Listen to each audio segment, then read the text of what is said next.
Nerdish. Nerdy. Nerd News. Hi, and welcome to Nerdish Nerdy Nerd News. Come along and ride with us as we explore, discuss, and nerd-splain some of the most interesting topics of today. Hey, I'm Tim. Hung around with nerds a lot growing up, hoping that it would rub off. I think it kind of did, because I'm kind of nerdish.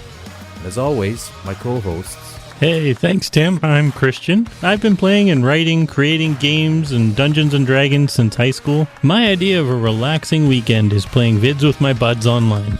I also used to do complex math troubles with my dad for fun. I am very nerdy. And with us to help us understand the world a little better. Hi, I'm Jess. I've been programming and using computers since the early 80s. I'm a voracious reader, consistently going through about 500,000 or more words a month. I've got some biochemistry in my background, and I've been using technology for as long as I can remember. I am the nerd. Are we getting paid for this, or? Well, only in Bitcoin. Bitcoin. Yeah. What is Bitcoin? Well, you know what Bitcoin is. You've seen it in the news, Tim. Come on. A little bit. Bitcoin, yeah. So cryptocurrencies, they're pretty interesting, actually. Cryptocurrencies were created in 2009. So they've been around for about, 13 years now at this point? I don't have any of those yet, though. No. I love how you both look at me as you're explaining this. This is like a tutorial, especially just for me. Well, I don't know much either, Tim. So that's why we brought the nerd here to help us. Is he's going to tell us what we need to know. So cryptocurrencies, they've been around for about 12 or 13 years now. When they were first created, they were created as like an experiment in new currency, not trading, but like paying for and everything. And it was designed in such a way that you didn't need a central bank.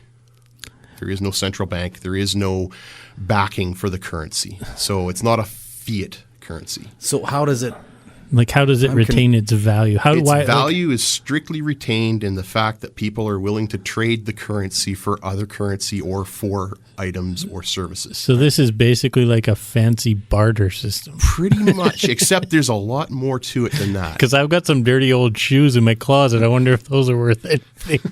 Yeah, well, it depends on who you're trying to sell them to. There are markets for that, but we're not in here to talk about that. So where does the value come from then? If it doesn't come from old shoes. No. So like the value comes from the fact that people are willing to trade items, currencies, goods, services for cryptocurrency. So it's sort of like, think of it like the Canadian dollar, but it wasn't backed by gold and everything else. It's just a currency that's used to trade for goods and services. And the reason why it keeps value is because it's impossible to counterfeit. Is the first bit. It's impossible to counterfeit. You cannot counterfeit cryptocurrency. I'm still super confused because how does it have any? So who creates the value? Who created initially Bitcoin? The idea. I think Bitcoin. I can actually answer that one, Tim. So, think of the three of us here, and I've got a $5 bill, and you want that $5 bill to buy a $4.99 drink at the bar. Well, I take that $5 bill and I go, how badly do you want that drink at the bar, Tim? Well, what would you give me for it? Oh, well, I'd give you my jacket. Well, your jacket's worth $200 just for this $5 bill to buy it. You guys told me I wouldn't have to do math. So. We said a little bit of math. So you've now made that $5 bill valued at $200 because you didn't have the bill on you, right? Okay. So in order for people here on the internet and for people around the world to use that currency, it's become the value of what you think it's worth and what you will pay to have it. Right. It's very similar to stocks. You know, it's someone who has a stock. You look at GameStop, which has been in the news for the last couple of years for its the things that happened with it. But GameStop, people are willing to pay so much per stock for GameStop because of the value of the stock and what they do. This is similar. They're willing to assign value to it because of what they can do with it and the way it works. And so let's get back into that a little bit. it can't be counterfeited. So that's the very first thing. You can't counterfeit any kind of digital You can't currency, get your printer out cryptocurrency. and start making dollar bills like you do Right. at home now. And so someone would say, well, what about a hacker if they get in the middle of a transaction? Well, every transaction, it's on a public ledger. So every computer out there that is using Bitcoin, let's use Bitcoin as an example, has that public ledger. And it's kept up to date for every transaction that's performed. So I can see it. You can see the transactions, you just don't know who they're going to because they use these big, long digital Kind of wallets looks like and- the Matrix chunk of like data coming down from the sky. So yeah, you can look at it's called a block, and you can say, all right, in this block there's this transaction that went from this wallet to this wallet, and I know that transaction happened because when I ask all of the other people out there, hey, do you guys this block does it agree with mine? They all go, yep. Jess, what's a wallet? Because I got a wallet's- wallet in my pocket right now, but I know I don't have any Bitcoin or Yeah, I don't crypto have any bitcoins in my wallet. It's the either. term that it's used for just like a bank account. no sorta? an address that Bitcoin is assigned, a value of Bitcoin is assigned to, okay. and they're usually like these big long. I can't remember exactly how many. It's like just like a whole bunch of letters and numbers and digits and things, and it's like 60 characters long. But it's just an address that's used, like you have your bank account number. Yeah. Except this is a wallet address. I have Tim's too, but don't tell him. So when you have a transaction, you would say, hey, I'm just confirming this transaction because someone sent me some money. Do you have that? And as long as 3 other wallets that you've contacted have that, then your transaction is approved. It goes through. Oh, and that's where the verification and comes that's where in. the that can't get- verification. So if one person says, no, I sent you 5,000 Bitcoin, no, because everyone else shows that you only sent me 5. So how do I go about getting Bitcoin? So there's lots of ways. or well, any cryptocurrency. Yeah, any Because cryptocurrency. Bitcoin is like the gold original. standard and the original standard right now.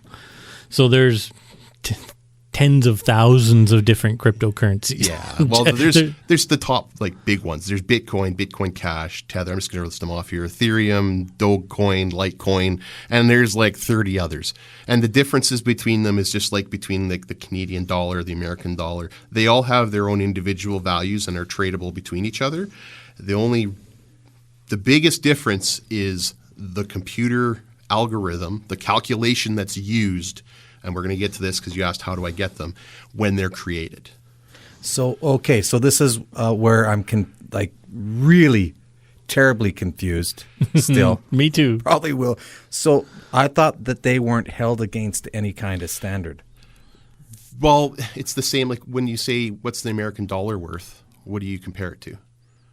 I still thought we were But way back no, in gold. I'm just yeah, okay. So, but No. But let's say when I say okay, I have 100 American dollars.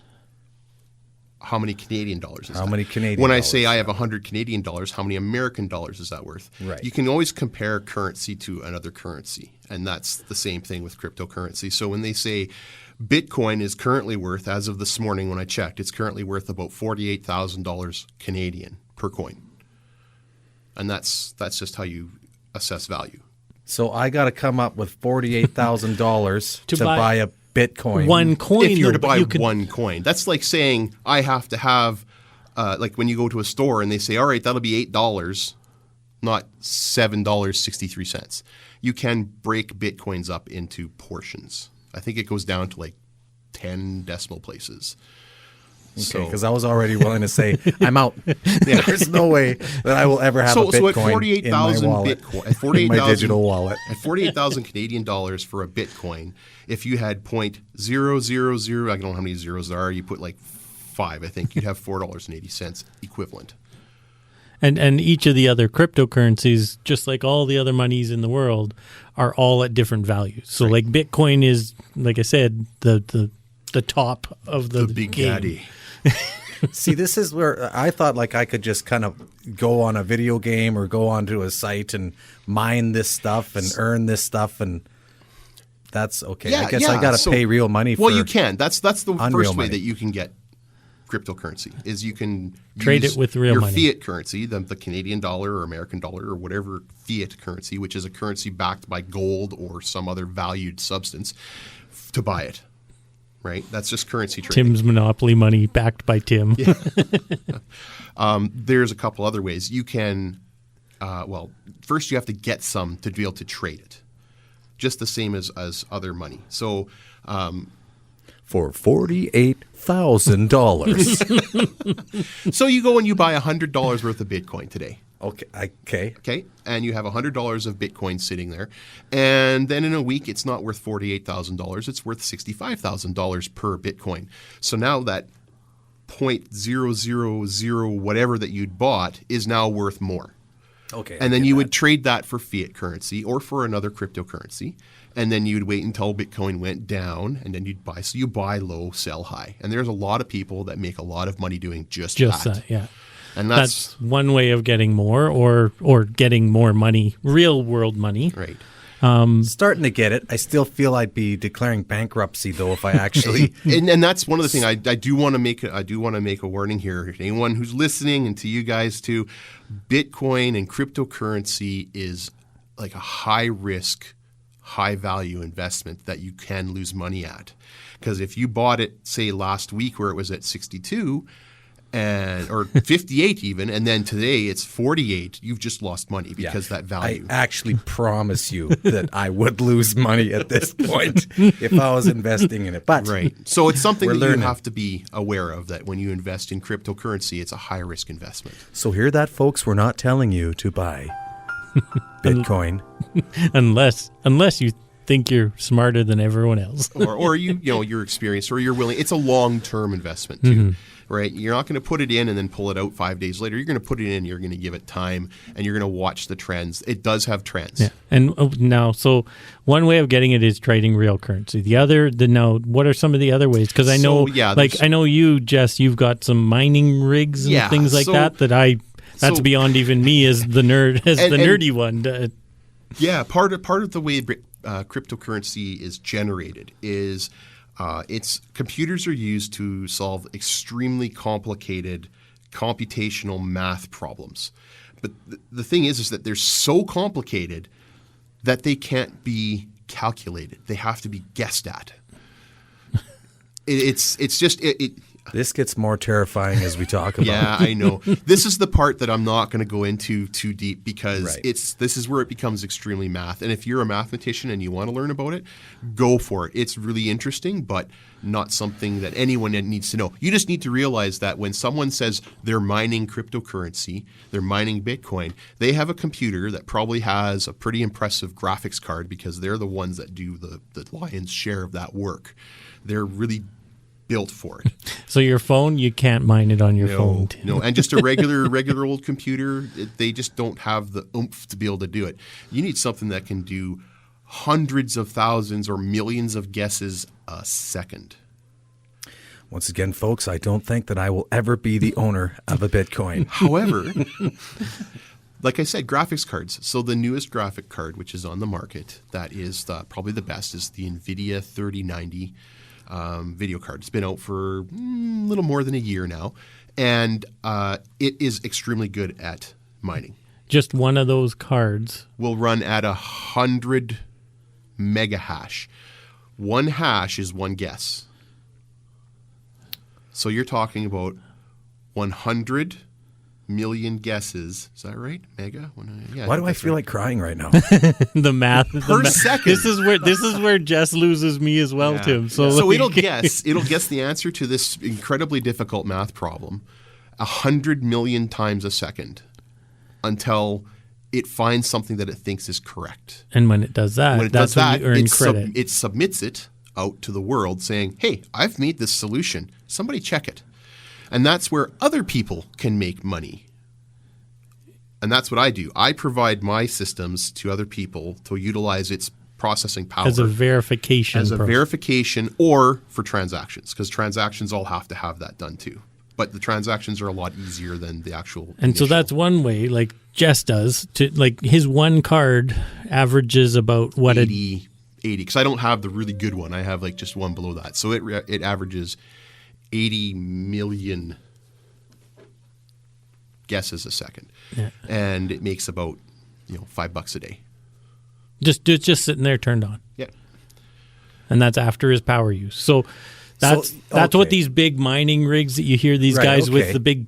with the big shipping crates. They'll They'll have 50 or 70 of those things running. yeah. So you got the robots working for you. What if they turn on us? Well, Decide they'll to have take lots over of the world. Bitcoin to buy stuff with then. They'll have Bitcoin. So yeah, that's one of the drawbacks to but the- cryptocurrency is it uses a very, very large amount of power.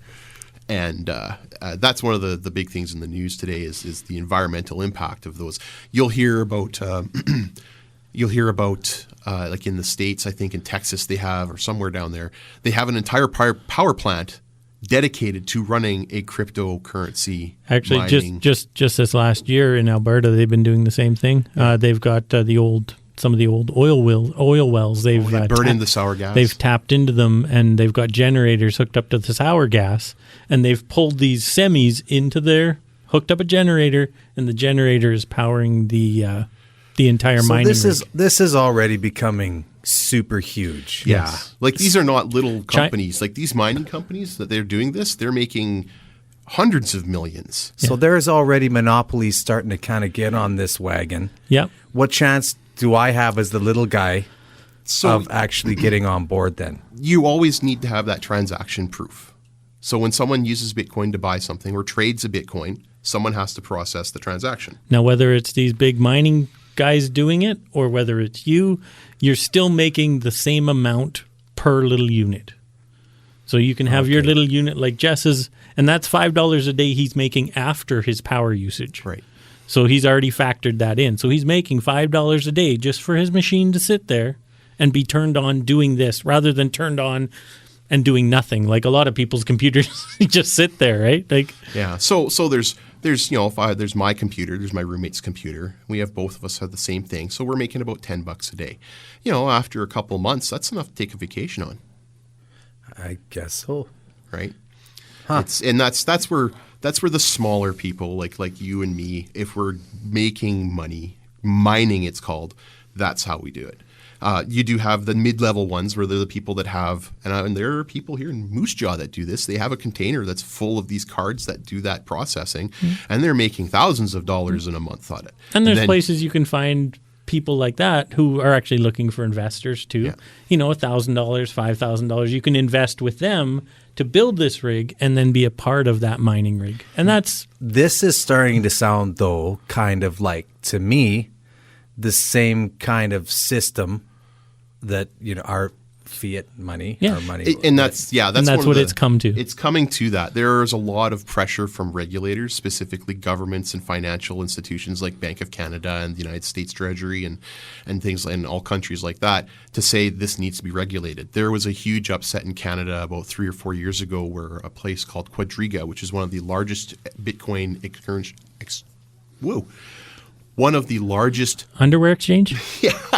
currency exchanges Oh, okay. in North America, disappeared and took hundreds of millions of dollars equivalent with them. And not just in Bitcoin, but in Canadian funds as well. They just poof, gone.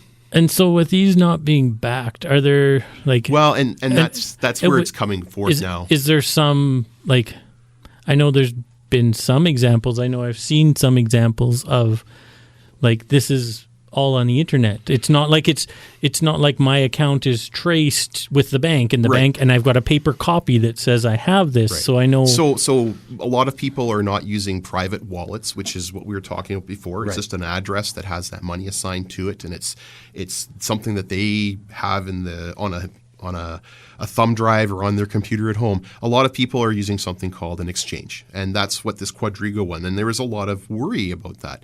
There's one in Canada called BitBuy, and this is in no way an endorsement for you to use them specifically. It's just an example. There are multiple exchanges in North America, but BitBuy actually has backing just the same as your bank account does for insurance. It's by the same people even. So, if a bank goes under, your account is insured for so much money, they have the same thing. So if you have $50,000 in Bitcoin and this company goes under, you'll still have that money given back to you. And so some of them do have that. And then that's where the research on your part looking into different cryptocurrencies. Right. You've got to see if some of them are insured, if some of them, if you start to go and you get Bob's coin and you don't know who Bob is, and Bob's just made this algorithm up. Basically, you're investing in crazy Bob with the tinfoil hat on the corner, and you're hoping he's going to bring you back more money than you gave him. So for some reason, I still feel like even though this is probably at some point going to become the primary medium of exchange, I'm still going to be poor. It's the same as any other investing in currency and investing. You just currency, stocks. the only difference is that I can provide hashing power, computational power from my computer that's just sitting there at home, and it can earn me a few bucks in Bitcoin, which gets me into it. And then if you really want to get into it more than just making a few bucks a day like that, you can start currency trading for fun. If you're not worried about losing the money, or if you're in it for the long haul, that's the perfect way to do it. Keep it in Bitcoin until you're like, you know what, I want to buy a new fridge. Oh, that's going to be $1,200. Let's see what's in my Bitcoin. Oh, I've got $4,000 equivalent sitting there. That's when you cash out your portion.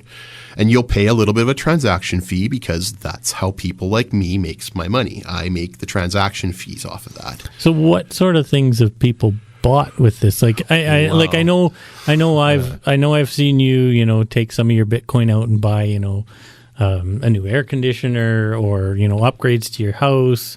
I mean, are there extremes to this Yeah. So just as an example, the very first purchase made with cryptocurrency was made with Bitcoin.